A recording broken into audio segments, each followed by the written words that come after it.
Rabbi Posner got me to the stage where like I wasn't willing to take it on, but I was going to come around and just ask questions.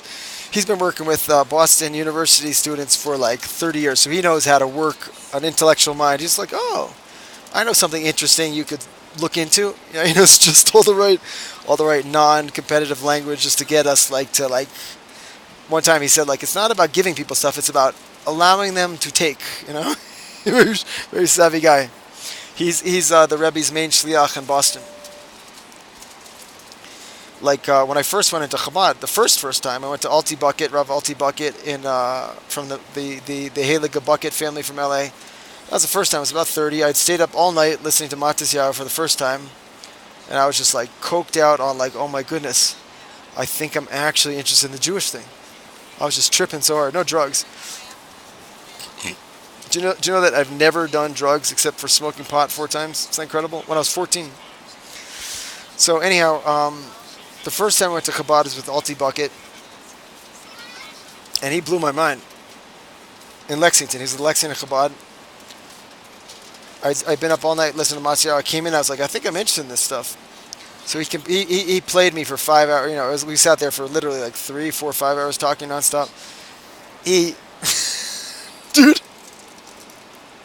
It was like a spy movie where the superior spy knows every trick in the book to like trap the inferior spy. I went in there thinking like, yeah, I know stuff. He knew. His family's like old school Chabad. He knew every trick in the book to wrap me up. I started talking about Buddhism, and he's like, Buddhism, great stuff. Great stuff. There's a minor problem with idolatry, but most of it is totally great. And I was like, oh, what a cool rabbi. You know, he knew every trick in the book to like hook me in. And I was like, what's this meat eating thing? I don't want to eat meat. I haven't eaten meat in 16 years, Buddhist. And he's like, meat eating is not important. You don't have to eat meat. It's not the high point of the Jewish religion. every single objection, he played me like a fiddle, man. This brilliant guy. And I was like, this guy's very high level. I could tell right away this guy's a high level cat. I was very impressed. And then he's like, you got to go to Rabbi Posner. And I was like, what? There's someone better around here? I was psyched. I was like, if Alti Bucket is this high level, who is this Rabbi Posner guy? So the first time I go to meet Rabbi Posner, we're having a conversation, and he like cuts me off, and he's like, Jeff, what are you talking about? You're Jewish. He's just talking to me. He's talking to me like a bro, like an uncle that's known me for 30 years or something.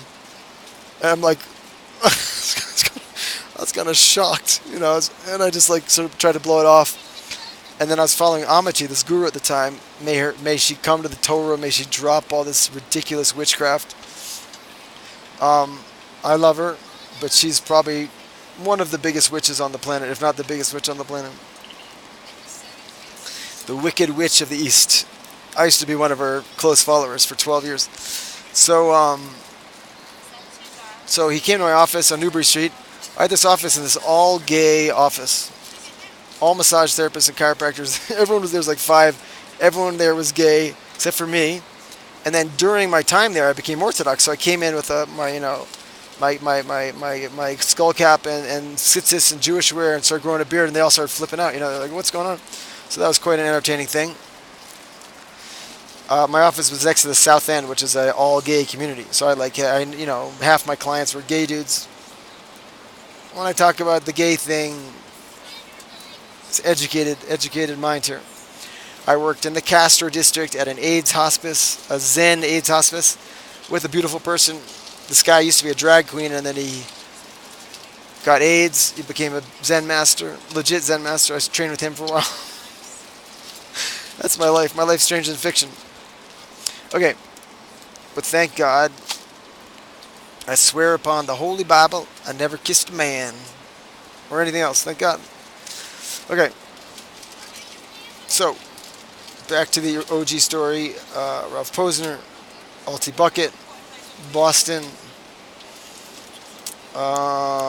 something.